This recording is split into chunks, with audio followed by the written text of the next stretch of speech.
Good evening, everybody, and a very warm welcome to our Circuit Forum. Good to be with you this evening.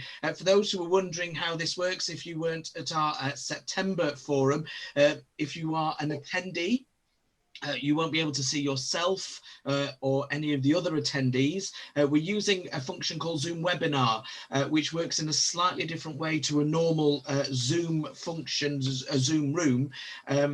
in that you will be able to see the panel, and the panel is hopefully at the top of your screen now. We're trying to keep our eye on people coming in who may need to join us in the panel, but that's basically the circuit leadership team. And for those who are doing an item later on in our meeting tonight, we'll be bringing you up to the panel. It's not a painful process. It will look like you've disconnected and then you'll reconnect into the panel. Once you've done your bit, we'll return you back to being an attendee. It's just so as you can be seen. Hopefully this will all go very smoothly. We are recording this as promised, and we'll be putting it up onto our YouTube channel later on. This is an opportunity for the circuit to hear what's going on, to hear the news from around the circuit, to the news that the circuit leadership team have been working on in recent weeks and months, but also to hear some really good news stories from around our circuit. We're aiming, if we can be on time, to be finished for about 8:30. I think we overran by about 8 minutes last time. Hopefully we'll be done for about 8:30 tonight. A few things just to mention. We're not holding this as a governance meeting. However, we are going to do some practice votes at the end of our time together. So whether you're a member of circuit meeting or not, you can still join in the votes, because you will see that I've picked some particularly daft questions for people to answer tonight, and it gives people an opportunity to practice voting, because when we have our March meeting on the 17th of March, we will need to hold some votes, so it's best to have practiced in advance. On the bottom of your screen, you should still be able to see chat. If you need to chat, you can chat to the panelists. There's also a Q&A function. If there's a question that arises that you want to answer, Gordon is watching the Q&A for us. And there's also a raise hand. If you want to speak, if you raise your hand, one of the team will be in touch with you. Just to make sure that we can fit it in the time scale, but we're not expecting to need to do that tonight. Going to hand over to Moses now, who's going to lead us in our devotions. Good evening, everyone. It's good to see that you are there, but I can't see everyone, but I can see some few of you there. It's wonderful that he's got a good opportunity to speak with you and to share the Bible verse with you. I'm going to read a start from a passage from Romans chapter 8. This is one of my favorite passage, that is a whole chapter itself. And I'm going to read few passages and just go into a little bit of a reflection there, and then we'll pray. What then are we to say about these things? If God is for us, who is against us? He who did not withhold his own son, but gave him up for all of us, will he not with him also give us everything else? Who will bring any charge against God's elect? It is God who justifies. Who is to condemn? It is Christ Jesus who died, yes, who was raised, who is at the right hand of God, who indeed intercedes for us. Who will separate us from the love of Christ? Will hardship or distress or persecution or famine or nakedness or peril or sword? As it is written, for your sake we are being killed all day long. We are counted as sheep to be slaughtered. No, in all these things we are more than conquerors through him who loved us. I think the Bible has a great deal to say about waiting for God. We're so easily impatient with God's delays. We're more often concentrating on the destination, but not the journey itself. We forget the journey is the most important aspect of it, which helps us to the destination.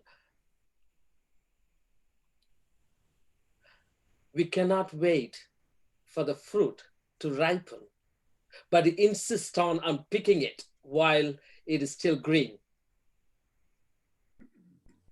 I'm definitely like that. And we very often encouraged to walk with God, but often God walks slowly. But for me, is that I got it today. One of my daily reading. This is something. The other side of the story is God often waits for us as well. Although it is true that we miss God's blessing by not waiting for God, but it's also true we sometimes miss God's blessing by over waiting.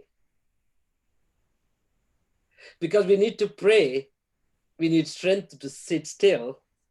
At the same time, we also need to pray for strength to move forward with a confident step. See, in the Bible, there's lots of things. There's many of God's blessings or promises, or sometimes comes like a conditional. It required initial action to step out in faith.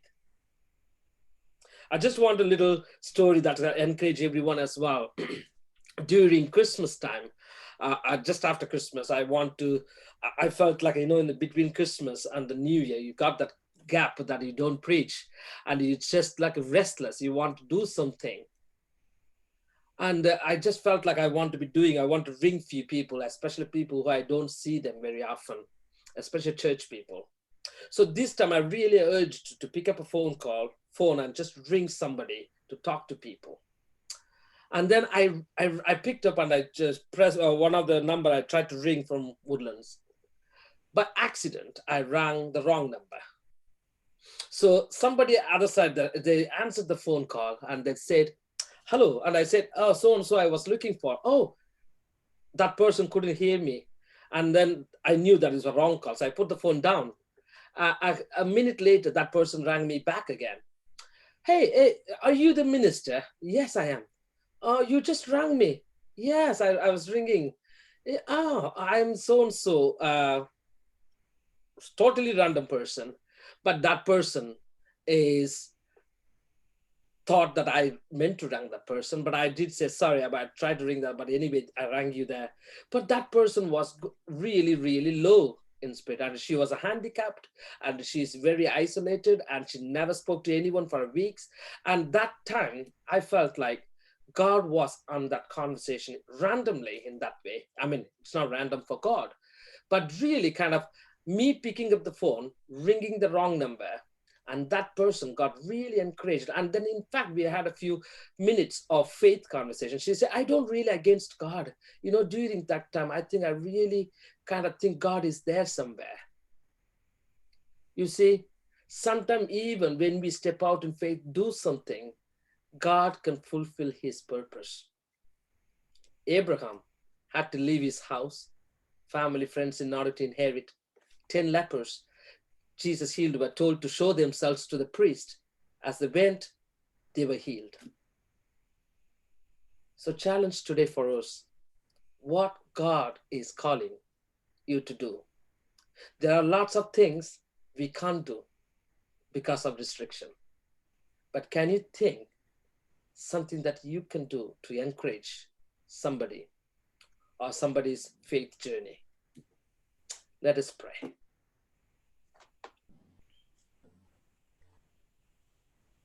Lord Jesus, we thank you for this moment as we come together in your name to hear the good news story. How that you are evidently work in people's lives in this circuit. Lord, I pray as we listen to one another's story and how you are leading your people in this circuit. Lord, I pray that you open our eyes to see where you are at work and help us to be encouraged and encourage others as well. Lord, be in the midst of this meeting and you guide us and lead us for your glory. In Jesus' name we pray. Amen.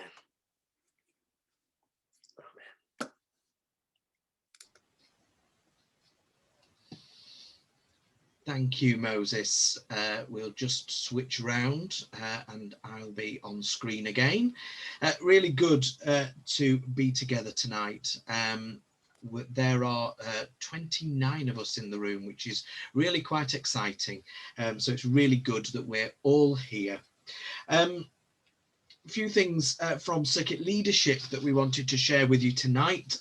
Some news about some of the stuff that we've been working on. First of all, to cover a little bit off about lockdown and churches, I want to say right at the start, the answer to I think it's even more important question than life, the universe and everything. When will our churches reopen? My answer is, I do not know. And I think that's fair to say that I think all our staff are in exactly the same place. We are waiting on advice, but at present we remain closed. We are still doing our online worship. We've got a really good team producing online worship. And this Sunday is obviously our covenant service for across the circuit. So do join us on that.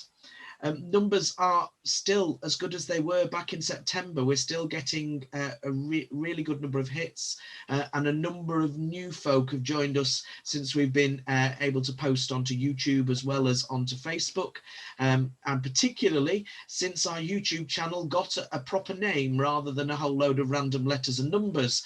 We had to hit 100 subscribers, and then I finally got an email from YouTube saying that it is now called NIdd Valley Circuit. So there was great cheering, and we've had new people join us.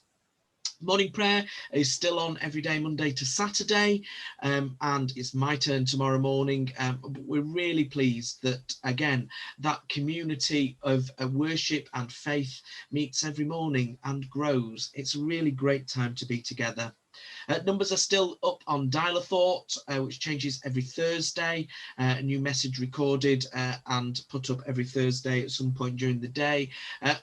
We're able to see the phone numbers of the people who phoned, and we're able to see the numbers of regular people who phone every single week. And that's really exciting for us to see. We've got some Zoom services happening, a bit of live streaming from Gracious Street.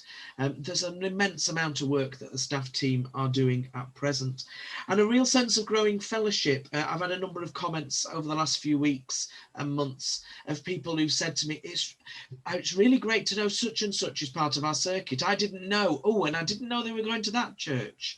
And hoping that after all this is finished, that actually our circuit life together may have grown. Some of you may also have heard about our funeral initiative that we started a little while ago.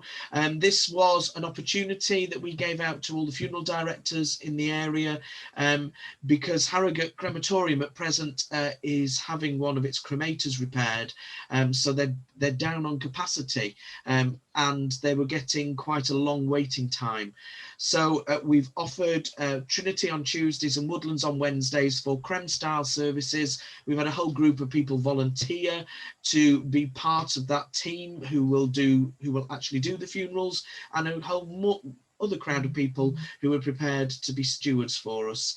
We haven't had a single booking yet, but actually that doesn't matter to me, because we've made a fantastic offer to our funeral directors, many of whom have come back to me and thanked us for thinking ahead and thinking of the people of our area who may need this service. Our vision and strategy update is just to say that obviously our 20 plus groups now has been running for nearly 4 years, and as circuit leadership we met last night, and we feel it's time to just move on to the next phase. The 20 plus group have presented and created for us a new vision and mission statement. They've helped us to work out the strategy with local pastors, and helped us through a tricky time working out whether we had the funding for a deacon or not, and we're hugely grateful to them, and we're in the process of working out the next steps, which we'll do in consultation with them. But we really feel that now is the time to particularly to move us on and to work out how our vision and mission statement applies in each of those different areas. So watch this space, and there's more to come. safeguarding. I'm going to ask Don if he can just give us a little bit of an update on where we're at with safeguarding. He's probably a bit surprised that that's going to happen, but hopefully he's with us and is able to come to the front. Oh, he's not there. We've caught him at a moment when he's left the room. I think I might have to do this bit. It just shows that text one thing, but actually having people present's another. I'll cover it off, Elliot. You can remove the spotlight from Dom. Thank you. So circuit leadership in their delegated authority did readopt the new safeguarding policy for 2020-21 and really excited that that policy's been done. We need to formally thank Grace Caldwell for being our safeguarding officer for just over 12 months. And also thank Juliana, our circuit admin, who is doing all the administration now of our safeguarding. Grace is actually not allowed now to be our safeguarding officer. The rules have been tightened up, so ministers in active service are not allowed to be safeguarding officers. And we're in the process of working out what the next steps are for us for a safeguarding officer. Hopefully we'll be able to give you an update in March on that, but watch this space. I think I can hand over to Ed, who's going to share with us a little bit of finance stuff and some stuff about Park Road, and I will disappear.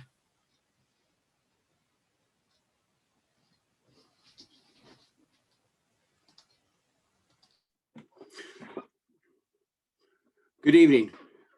First of all, it's on the sale of Park Road. You should have received a breakdown of the costs of the sale. The property was actually sold on the 4th of December. The funds that were due to the circuit were transferred into our circuit TMCP account on that day, although it was about 5-6 weeks later that we actually got notified of the transfer. On the finance side, first of all, we opened our new bank account with the CAF Bank in September, and the online facilities seem to be working very well. CLT, we appointed a new independent examiner for the August 2020 accounts. It is Bulmer and Co in Harrogate. They are used by Gracious Street, who found them to do a good job. The reason for changing the independent examiner was cost. For the August 2019 accounts, the fee was £2,500, and for the August 2020 accounts, it's expected to be no more than £1,100. The August 2020 accounts are currently with the new independent examiner. I was expecting them this week, but I think they've been hit a little bit by staff absenteeism, but they should be signed off very shortly. You should have received the general account for the 4 months to December, the 31st December, and a forecast to the 31st of August. There is an error on that, has been pointed out. I have actually got August 2020. It should be August 21. Note to be added, try and explain certain variances to the budget. They both show a deficit to budget. This was expected. And since I've taken this role on, it's been emphasised to me to think circuit. This to me means pulling together and being there for each other when times are difficult. At this time, there are, and I'm certainly aware of them, a number of our churches who, to put it mildly, are not having it easy in terms of finance. The circuit have tried to assist by permitting churches some leeway with their assessments, and this will continue for the rest of the year. We all need our churches to get through this difficult period. At this moment, I do not see a need to dip into our investments at TMCP to support our bank account for the rest of the year. We continue to try and keep on top of quinquennials and electrical inspections. And at this moment, it's a bit of a moving target as they're moving backwards all the time. We continue to work through jobs on the Manses. We're utilising the quinquennial reports to highlight work that may not have been obvious to a layman. And one of the views we'll have is when carrying out work on the Manses, we look for the best longer term solution for the circuit. And it's, to state the obvious, the Manses are homes for our ministers and their families. The aim is to try and resolve problems quickly. It's not always as quick as we want, but quickly, so that our ministers can focus on God's work. In addition, these manses are circuit assets and should be kept in good order. One never knows when one might want to rent or sell them. Finally, a first draft of the 21-22 budget and a proposed new method of calculation of individual church assessment has been put to the CLT for an initial discussion. My aim is that both the budget and the assessment will be circulated to the treasurers by the end of February. It will then hopefully be in a position to be put to the March circuit meeting for approval. And that's all I've got to say on finance. Thank you, Ed. I think you offered, if anybody got questions, to get them to you in advance. I don't suspect you've not had any, but the offer is still there. If there are any questions that people have on any of the finance documents, we really want to be as transparent as we possibly can be. Do please contact Ed. If you don't know how to contact Ed, if you contact one of the staff, we'll get you in touch with Ed very easily. Thank you, Ed, for all the work that you do for the circuit. CLT last night saw an immense number of figures, and it's good to know that somebody's got the finger on the pulse of the circuit finances. Thank you. From finance, we move on to sabbaticals, and one of our members of staff is due their first sabbatical this year, from May through to July. I've asked Gordon if he'll share a little bit about what he's intending to do with his time. Hi there. So yeah, so as Ben says, I go on sabbatical from May to July. I think it's still a work in progress, a bit like everything. I think within a pandemic, things continually change, and so what you're doing seems to continually change. But I think my thoughts has been to try to bring something back to offer to the circuit and to Gracious Street, and so I want to spend my time looking at about how to further develop, I suppose, our digital online presence, more so in terms of, I think, discipleship and mission. So that's the focus, I think, but it needs a lot more work to be done. So I need to get on with that. But that's it in a nutshell. Thanks, Gordon. And it's just worth noting that in the background, there's quite a support team building up to support Gordon and his family, but also support Gracious Street and Gordon's input into the circuit during those 3 months. And we're really, really pleased to thank Peter Whitaker, who's acting as Gordon's supervisor in a way for this and to drawing everything together. So a huge thank you to Peter. The last bit of circuit news regards Flourish. Now, Flourish was something that began a year ago when at district level there was District Flourish at the Scarborough Spa back in 2019. It seems an awful long time ago now, where I think we were one of the largest circuit contingents to go, which was quite exciting for us as a staff team to hear that. The district are holding another Flourish in September this year. Hopefully we'll be able to be there in person. It's back at the Scarborough Spa and it's the 17th to the 19th of September. We're looking forward to being able to share together in worship and fellowship, and on the district website there's a whole load of information about the different groups of people, different those who are going to be involved in this. So do take a look and consider coming for the day or staying for 2 nights or 1 night over in Scarborough and joining in with that real celebration. Now, some of you may remember that we had intended to hold a circuit Flourish Day back in October last year, and we'd got well underway with producing a plan for that. We were going to have all our normal services across the circuit and then join together at Wesley for the afternoon. Still encouraging people to go across to Kirby as well for their afternoon service. Obviously, we had to postpone that. The idea was that we could hold it this spring. CLT have taken the decision that we're postponing till next year now. There's just no way that we can plan at this particular point in time to hold Circuit Flourish. But do watch this space. Hopefully we'll be able to get some information out, maybe for autumn 2021, 2022, sorry, where we'll be able to have some fun together as a circuit and see how we flourish. That brings us virtually bang on time to the end of the circuit news. We're going to head now into our good news stories, and I'm really excited about all the different stories, but as the Chair of Trustees of the Wesley Centre, I think I'm allowed to be extra excited about our first good news story. We're thrilled to have with us tonight Pippa French, who is our Wesley Centre manager, but also Dawn Ostwick, Sue Oliver from MHA, and Liz Hancock from the Harrogate Homeless Project, to share some really exciting news about things that are happening at the Wesley Centre. So I'm going to hand over to them.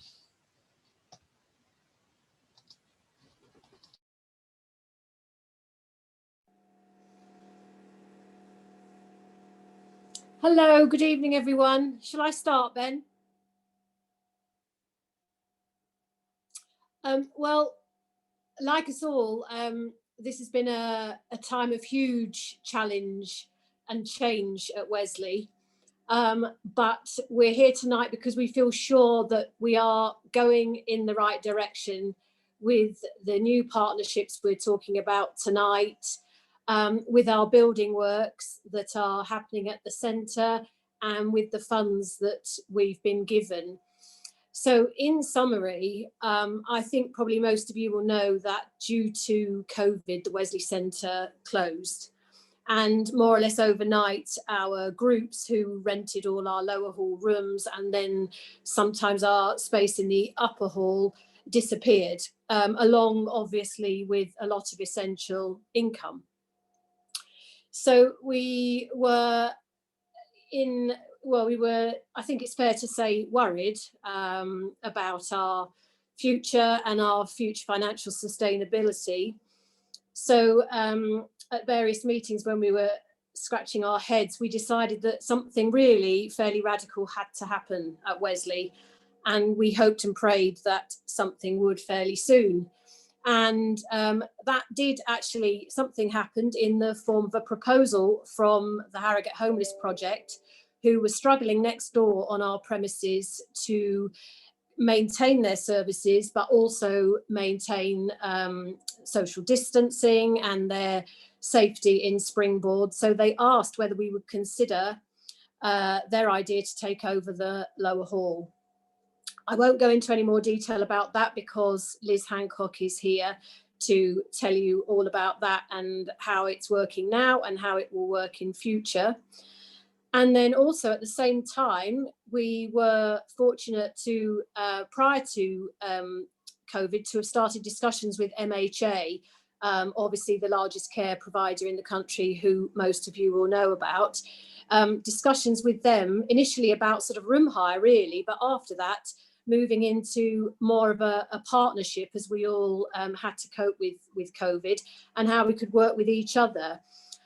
So Sue Oliver and Dawn Ostwick are here from MHA to talk about their Harrogate Communities project and how they see their aims and objectives dovetailing very nicely with what we do at Wesley.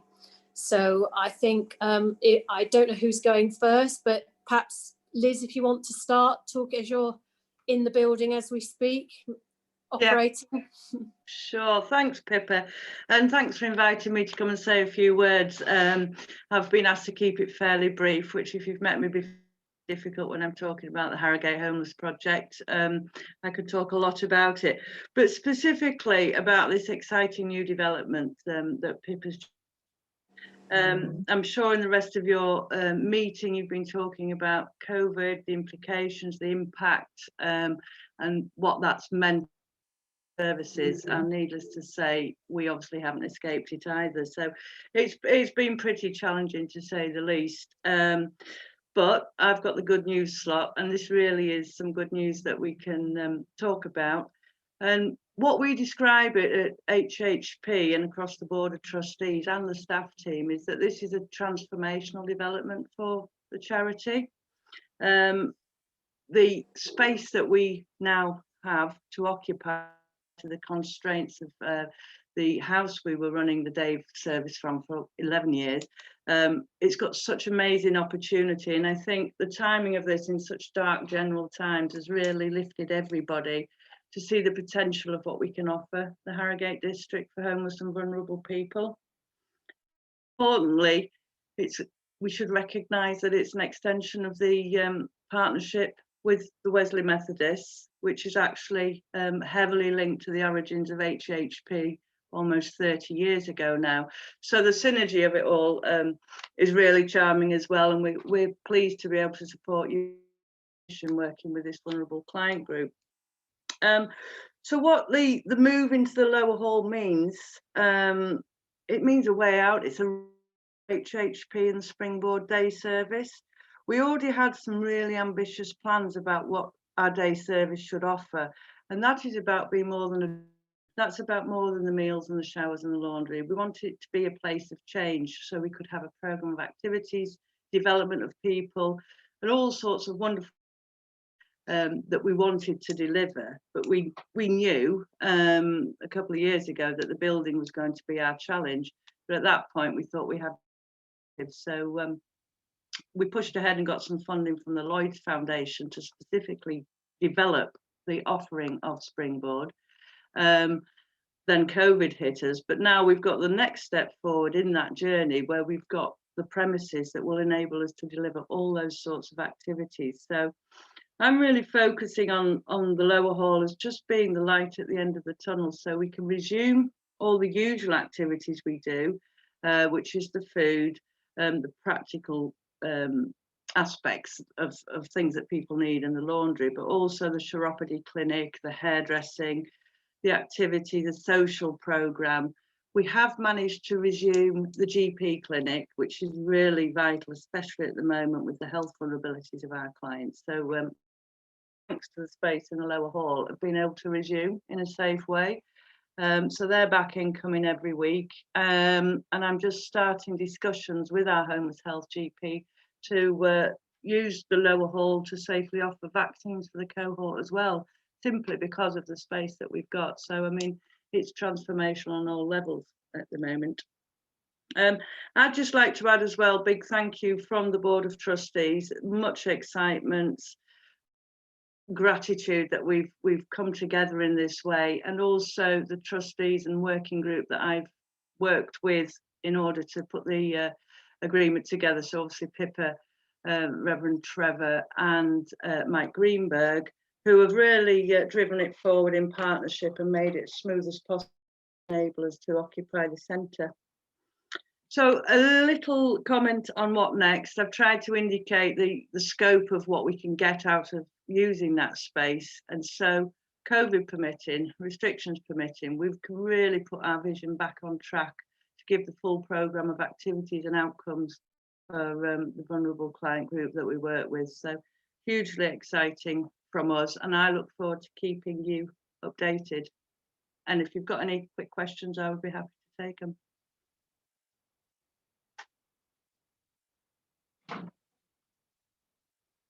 Okay. Thanks, Liz. Questions are a little difficult in this format, unfortunately, but if anything comes through, we'll see if we can pass it on. We'll, if you want to put any questions in the Q&A, Gordon's watching it, and we'll see what we can do.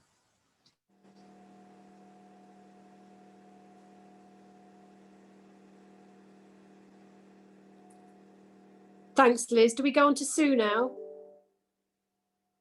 Yes, please. To talk about MHA. Good evening, everybody. It's nice to see a few familiar faces there. It's a real pleasure to be able to join your forum this evening and introduce MHA Communities Harrogate to you. This is a new community service to support older people with social contact and help prevent loneliness and isolation. Our aim is for people to live later life well. We are part of the national charity Methodist Homes, MHA, which you've obviously heard of, And part of our remit is to enhance existing social activities and networks for residents in our retirement community Martin Grange and our care home Berwick Grange, so they can connect digitally with the local Harrogate community. MHA Communities Harrogate is offering members primarily a remote service to provide telephone or video befriending by volunteers, help via digital volunteer champions with getting online and using internet-enabled devices. Nationally, we have a new digital support partnership with Barclays Digital Wings and Business in the Community to enable this.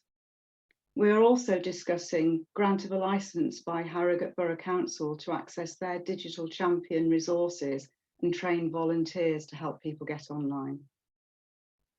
There will be access to a range of digital activities, for example, Zoom coffee mornings, gentle exercise, yoga, singing for wellbeing, quizzes, and many more activities as members request them. We will keep in touch with our members through regular calls and newsletters. I'd like to reassure you that all of our volunteers are recruited and carefully selected by us. They are interviewed, referenced and DBS checked and trained by our central volunteering team before they begin volunteering for us. Similarly, all of our members are assessed by us to identify any vulnerability and the level of support needed. Crucially, there is no charge for membership. We are absolutely delighted to be working in partnership with Wesley Chapel and Centre to support their older members. In the first phase, they will have access to our telephone and video befriending, and that's going to be accessible very, very shortly. There'll be a support network based on accessing our digital activities for keeping engaged and active and making new social connections in the Harrogate area. When face-to-face activities eventually are able to reopen, we will support existing Wesley social groups with volunteers recruited and managed by us to assist with their activities and help grow them.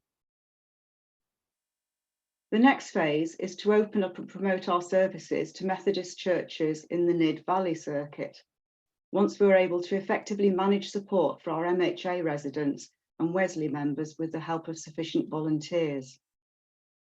We will then send out letters to your church leaders to invite your members to join our scheme, as well as sharing with you our newsletters. Our aim is to increase our reach steadily to ensure that we can provide a personal and attentive service to our members. Our vision for MHA Communities Harrogate in the next 12 to 18 months is to connect residents at our MHA residential sites, the local Methodist Church community in Harrogate and the wider NIdd Valley circuit, as well as older people in the Harrogate area not connected with the church, who continue to live independently at home and would like more social contact. It is also to connect and bring together older people based on their interests who may not be able or comfortable to access face-to-face activities. In terms of sustainability of the service as we grow, we would like to promote our volunteering opportunities across the circuit and welcome interest from adults of all ages. We will also need to recruit additional staff. We hope to look at ways of jointly with Wesley and the circuit applying for funding to develop our activities, including potentially Methodist Church funding, and to undertaking community fundraising for which we would appreciate your support. We very much look forward to developing a strong relationship with you and working together to create opportunities for older people to gain fulfilment and to live later life well. Thank you very much for listening. And again, I'd be very happy to take any questions from anybody after the meeting by email or telephone number. Thank you, Sue, and thank you, Dawn, for being with us as well. It's really good to have this connection with MHA. Thank you. Pippa, are you going to just share a little bit of what this means for the building? Yeah, sure, Ben. Well, these big changes obviously meant quite a lot for the building, because obviously we in essence, lost the use of all the lower hall rooms and the large kitchen. So it was about thinking about how to adapt our space so that what normally went on in the lower hall could go on in the upper hall, because we wanted to create two distinct spaces. So what had to happen, and what I was lucky enough to receive lottery funding for, was the installation of toilets upstairs, because those of you who know the centre will know that if you're in the chapel, you have to go either to the back behind the pulpit to use the minister's loo, or you have to go down in the lift, which sometimes can cause obstructions and noise and isn't always terribly convenient. So thankfully, the Lottery Coronavirus Support Fund decided to fund the installation of those toilets. And also, we ideally, although we are looking to secure a bit more funding for it, will be extending the kitchen, the servery kitchen upstairs, so that it has a cooker, which it doesn't have at the moment, which will make it more flexible and give our users more opportunity to provide more for their groups. And then sort of the stage 3 really is to improve the 25-year-old kitchen downstairs, which will obviously be a lot, will be being used a lot more by the Homeless Project, at least Monday to Friday, as they feed their service users. So the building work is going on at the moment. It started last Monday when the Homeless Project moved in downstairs. The Wesley Centre office will relocate up to the room as you look at the pulpit to the right. And over time, we hope that seamlessly we'll be operating in two distinct spaces. The upper hall remaining a lively worship space, concert space, performance space, meeting space, and then the downstairs being obviously the Homeless Project's day centre. It's actually been, I have to say, convenient, one of the maybe few pluses of building closures, that all these things can go on when the building is unoccupied. So we really hope to make the most of this quiet time to make the changes, so that when we open again and things are safe and we come out of this dreadful situation, we'll be raring to go and full steam ahead. Thanks, Pippa. That's really good to know. Just a couple of other bits from me on Wesley Centre. As part of this work, where we are privileged that we're going to have the President of Conference, hopefully, for a rededication of the building, hopefully live streamed on the evening of Friday, the 12th of March. It's his weekend for his district visit. So we're hoping we'll be able to do something. So do provisionally block that space in your diary. And also to mention that since we last met, we sadly had to deal with the sudden loss of David Megginson, who many people will remember as the premises manager. Very, very sad time for the centre, and we continue to hold Alison and Rory and Lorna and all the family in our prayers at this time. And next week, due to obviously all the changes in the building and the workloads and all that, we'll be saying farewell to our administrator, Lynn Close.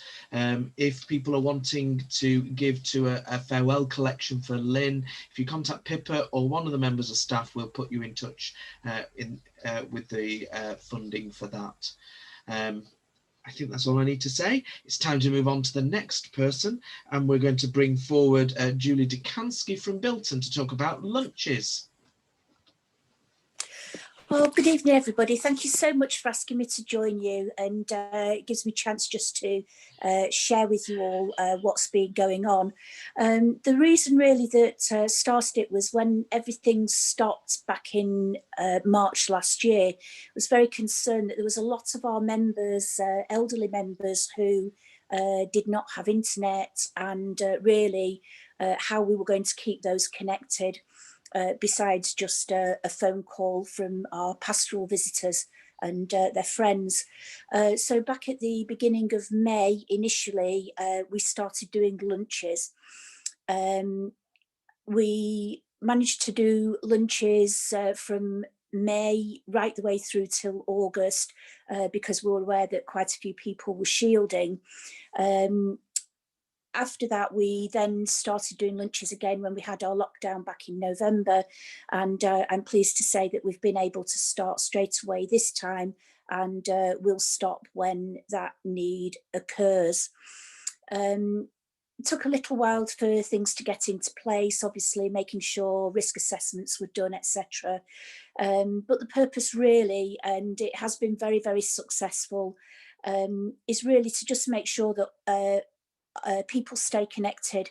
It's not just church members. There are people who on that list by word of mouth, of not other people that they've spoken with. They said, oh, we have our lunches on a Wednesday, and again they've been able to get in touch, check all dietary requirements, etc.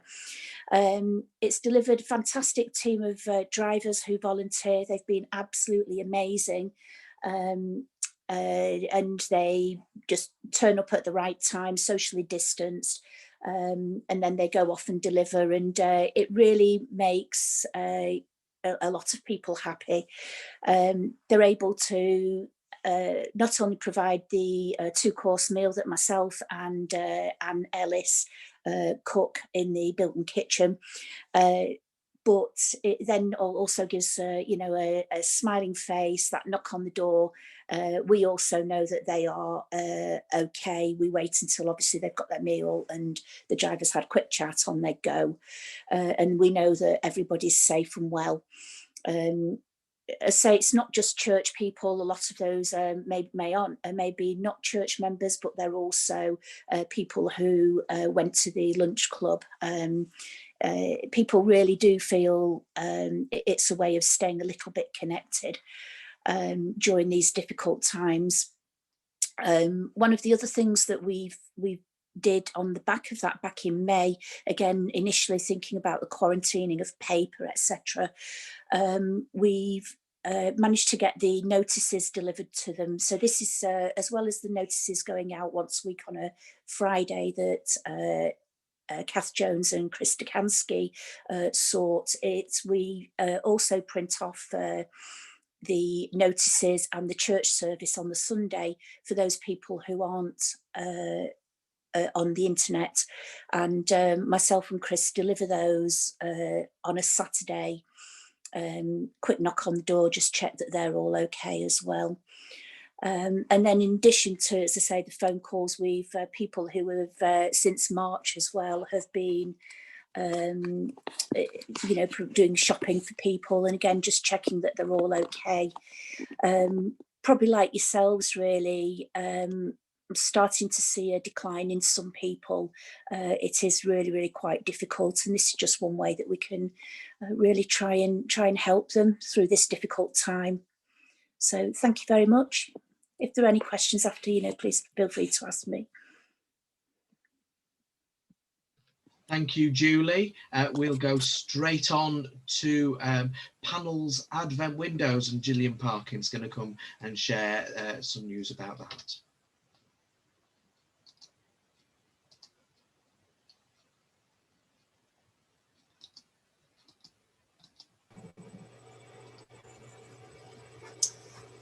Hi everyone, just a quick update from Panel.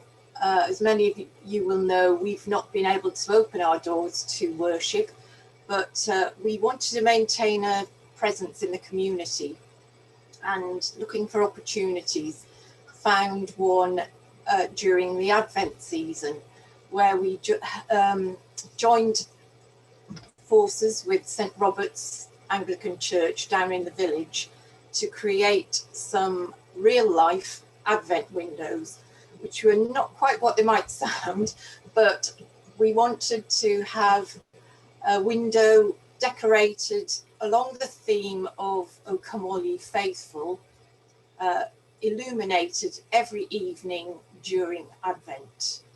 So a dozen households down in the village and in the periphery of the parish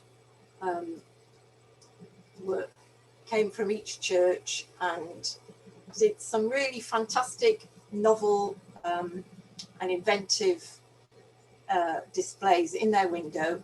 I managed to get to most of them, which was a great way to encourage people to go around the village and find them each night. My only disappointment was that they were only lit up for one night. So if anyone else out there is thinking of doing it, then it's a fantastic way of bringing the community together. But I would encourage you to leave the lights on all through Advent. It was a way I felt of saying, yes, our churches are closed, but God is here in the village. He's here in these households, and he's sending out a message to you all at this dark time of year. So it was a really good thing to see, and I hope we repeat the experience next year if the opportunity arises. Thank you, Gillian. That's really good. It's good to see. We're going to go now to Sue Cobill, who was involved with Grace and the pop-up nativity that was happening. Thanks very much, Ben. Hello, everyone. Thanks very much for inviting me to just speak for a couple of minutes on this.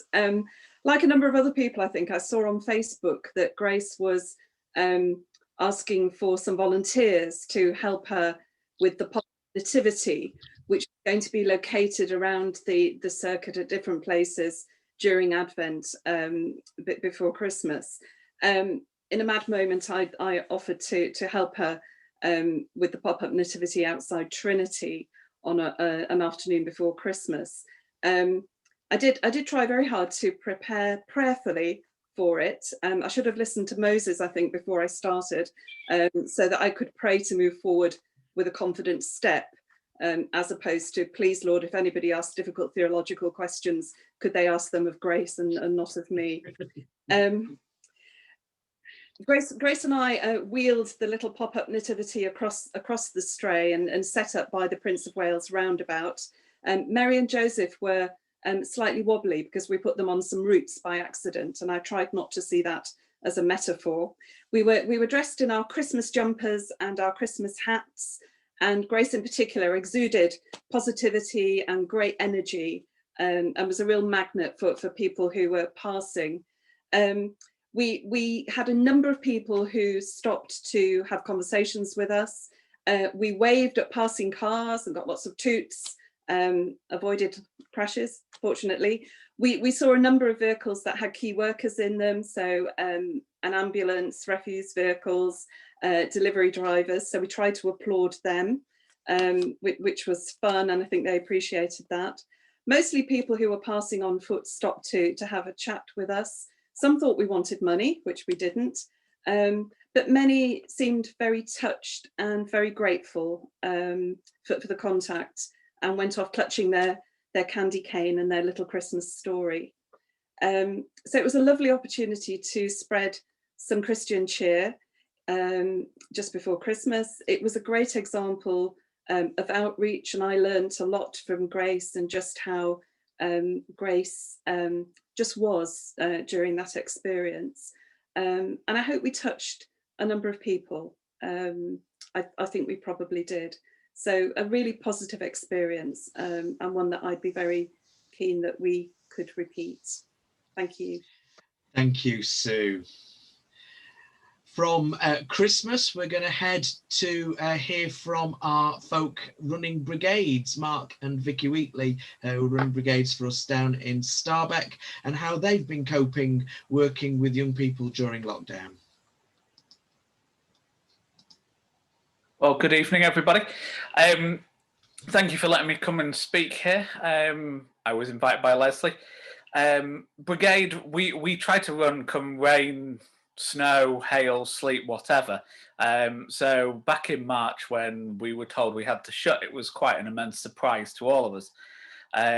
Just in the run up to that, we'd seen a really good growth in our younger age group, and it couldn't have landed at a worse time for us. We were gutted, and it took a lot of strength and adaptation to come back together as a team and come up with a way of how we were going to progress. Obviously, knowing that we couldn't meet face to face was our first stumbling block. And very quickly, within a couple of hours, we decided Zoom might well fill that gap. Back in March, that seemed like quite an unusual thing. Nowadays, everybody knows Zoom, hates Zoom, loves Zoom, knows how to use Zoom. But the next problem was, how do you adapt your program? We'd got great work that we knew how to do, and we could follow it over and over again. But lots of it did not work on Zoom, and our games we had to reevaluate. And at the same time, we had to try and make sure that everything stayed fun, because that's essentially what we were trying to do. We were trying to provide some sort of stability to young people whose worlds, frankly, had just got turned upside down because school had been shut and mummy and daddy were now teachers, which wasn't helpful for the parents either. And at the same time, we had to accept that Zoom wasn't the ideal forum for certain people. We have some young people within our organisation that have some learning difficulties, and therefore the way Zoom deals with the amount of sensory input, they've struggled with it as well as the teenage effect, where if you've ever got any teenagers on Zoom, you either spend a lot of the time looking at the ceiling or they've switched their video off and you're not really sure whether they're listening or not. We were very lucky. We continued to run from March all the way through to October non-stop.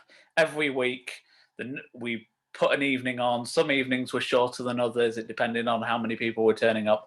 Normally we'd take a break in the summer to do a summer camp, but this year we couldn't go away. So that got us then thinking. So in the summer we ran a virtual camp. I'm pleased to say that I'm hoping it will be the first and last one we ever did. But this virtual camp consisted of meeting together on Zoom at about 9 o'clock in the morning for, we call it Rise and Shine. It's a passage of morning exercise, followed with devotions and a thought for the day. We then pushed out activities at 11 and 2 via all of our social medias. These included like baking challenges, football challenges, we had decorating t-shirts, we had TikTok challenges, you name it, we had a go at it.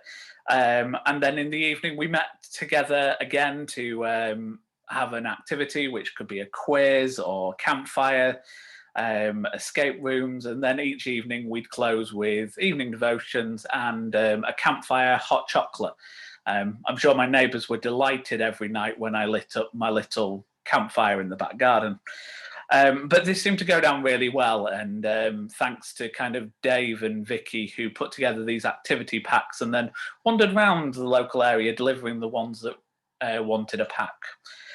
In October, we finally got the good news. We were able to return face-to-face. And I have to say, having run Zoom for as long as we had done, we approached it quite optimistically, but also quite realistically, that some of the young people we'd just not seen. And having done all of the risk assessments, which were lengthy, we were really delighted to see all of the young people return. And not just the ones that we did have, we also saw new ones who had engaged with us on Zoom because cousins, they were sharing bubbles and all sorts. So we got some extra people join us. Unfortunately, with the new way the rules worked, we found ourselves having to run differently again. And it's a testament to our young people who just thought, you know what, I'll go with this. We've had to run different age groups and shorter times, and we can't do all of the games that you would normally expect because we're sharing. We can't share like balls and things like that, and it's all these things that you have to think about. But the young people have literally just rolled with it, and it's been a real privilege and a joy to see. The other side of things is you've got to say that it's not just the young people, it's also the volunteers that we've got within our group. We're obviously asking them to step outside of their comfort zones. And we've always done a lot of cleaning after we've used church, but we've never had to do so much cleaning before and after. And to be fair to the staff that we've got, they've all just rolled their sleeves up and got on with it. The only thing I would say is if you've ever tried to get a young person's attention wearing a mask, you really do have to talk very, very loudly, but you can't shout because, well, you're not allowed to shout. But it's been a really interesting journey. We're currently back on Zoom, running about an hour session some nights. Some nights it's slightly shorter, it just depends how it works. But a massive thank you to the support that we've got from Leslie and Malcolm and the other members of our church family to help us get ready and return back to face-to-face. And that's us in a nutshell. Thank you, Mark. Thank you, Mark, for all that. Really good. We're going to go over now to Veronica Leachman, who's going to share with us a little bit about what's been going on at Park Grove over Christmas. Yeah. Hi, everybody. Again, the building has not been opened at Park Grove since March, but we wanted to show that we were still there and there was a presence at Park Grove. So we decided we'd do something in the nativity. Alan Colebrook did a nativity trail around the car park, and I made some statues. So there were life-size of Mary, Joseph, a shepherd, and the three kings, and an angel hanging down. And we wanted to make sure that it would be seen at night as well. So because it was, the dark weather. So we put lights round from 4 o'clock in the evening through to midnight. And it certainly showed up the whole street. It was quite bright. So hopefully our presence was well and truly shown in the nativity season. It was there till after New Year. Thank you. Thank you, Veronica, for sharing that with us. That brings us to the end of the good news stories, and now we're going to have that immense amount of fun of trying to vote on a Zoom webinar. And I hope you will all take these questions very seriously indeed. Well, at least as seriously as they were intended when I wrote them. There's going to be two votes we're going to do. The first one will be popping up on your screen at any moment, whether you're a panelist or an attendee. And it's a very simple question. I would always choose a cup of tea over a cup of coffee. If you can choose true or false now.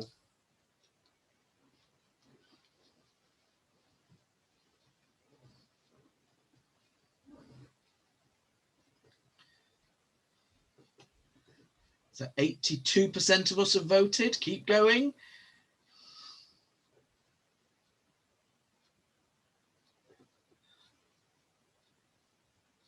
So at the minute, 46% would always choose a cup of tea over a cup of coffee, and 54% wouldn't. Okay. So that was the first question, a nice easy one of either true or false, yes or no, however you wanted to look at it.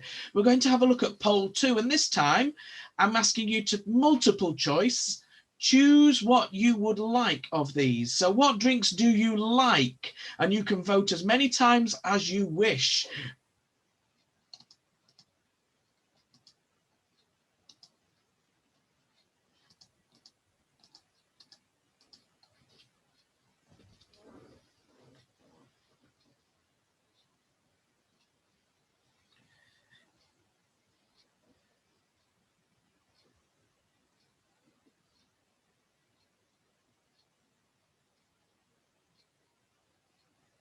Okay, we're nearly there. 2 more to vote, I think. Brilliant. So coffee won. Claire will be very happy that coffee won. Tea in second place, alongside water. So you can begin to see there how polls will work, and that's how we'll have to do some of our voting when we do have governance in the summer, not in the summer, in the spring, at our March meeting. There are some votes that we will have to do. So if you are a member of Circuit Meeting and you know that some of your Circuit Meeting colleagues haven't joined us, then please do inform them that they will be needed on March the 17th, which will be on Zoom. Thank you. So that brings us to the end of our time together tonight. Before we close, I want to share in a prayer. But before that, I wanted to thank everybody who has been involved in sharing the good news stories, some fantastic good news stories. And I reckoned if we'd scratched a bit harder, we'd have found even more good news stories. And maybe this is something that's good to have as part of our circuit meeting, hearing what's going on around our circuit and sharing in that fellowship and friendship with one another. We need to say a huge thank you to all who've been on the panel, and particularly a huge thank you to Elliot Crippen, who is the district he's the tech guy for the district. I can't think of his title at this particular moment in time. My brain has given up. Elliot, thank you. He's been sat in the background working all the tech for us, bringing people up to the panel, muting people, spotlighting people. Elliot, we couldn't have done this without you. Thank you so much. If anybody does have any questions from our time tonight and you've not managed to put them in any of the chats or anything, do feel free to contact myself or any of the staff team and we'll see what we can do. Let's pray. Mighty God, we thank you for our circuit. Thank you that you have been with us through all the trials and tribulations of the last 12 months. And we thank you that you continue to be with us as we journey into the future. Lord, help us to be a circuit of flourishing missional communities that reach out to our communities and beyond in worship, in learning and caring, in service and in evangelism. Be with each one of us this evening and fill us with love and hope. For we ask this in Jesus' name. Amen. Thank you all for being with us. If all the attendees, they're free now to leave, and we'll post this up on YouTube very shortly. And if you're watching this on playback, thank you for joining us.